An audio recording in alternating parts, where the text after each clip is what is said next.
à l'exhortation de la Communauté économique des États de l'Afrique de l'Ouest CEDEAO, indiquant que le retour à l'ordre constitutionnel normal en Guinée est une nécessité impérative pour la stabilité politique et la promotion de l'état de droit démocratique pour le bien-être de la communauté régionale. Le gouvernement de transition guinéen estime qu'il fait l'effort d'agir dans la transparence en toute responsabilité. Les autorités de la transition guinéenne rassurent être déjà en avance dans l'exécution du chronogramme pour que la transition se déroule dans le meilleur délai qui doit prendre fin en 2024 en Guinée.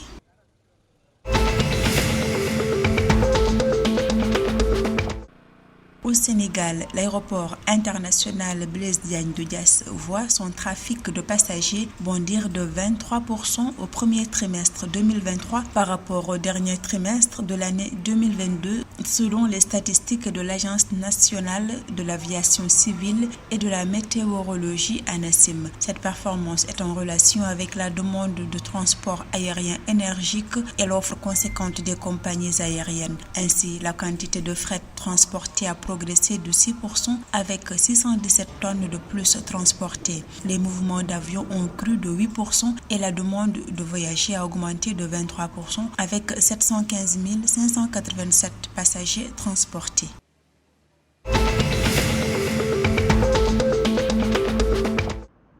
La délégation de l'Union européenne en Côte d'Ivoire sensibilise les acteurs du secteur du cacao, tels que les producteurs, les commerçants et les exportateurs de cacao dans le pays à la suite de l'entrée en vigueur du règlement européen sur la déforestation le 29 juin 2023. Elle souligne l'importance de la production durable de cacao et de l'approvisionnement responsable afin de contribuer à la lutte mondiale contre la déforestation. Le programme cacao durable de l'Union européenne soutient la Côte d'Ivoire dans l'atteinte de ses objectifs en termes de durabilité économique, environnementale et sociale de la production de cacao.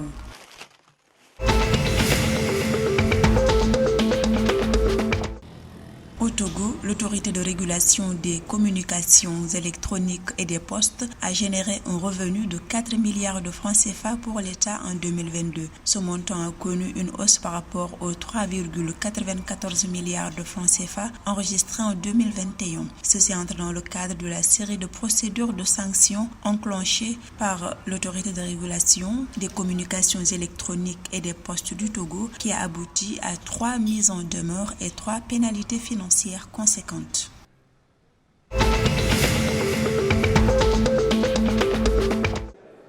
Dans un communiqué publié le mercredi 12 juillet 2023, l'Union africaine appelle les États signataires de la Convention de l'Union africaine sur la prévention et la lutte contre la corruption à s'investir davantage et redoubler d'efforts dans la lutte contre la corruption. L'institution panafricaine exhorte également les pays non signataires, à savoir le Cap-Vert, Djibouti, la Guinée équatoriale, l'Érythrée, Eswatini, la Somalie et le Soudan du Sud, à adopter rapidement le texte adopté il y a de cela 20 ans.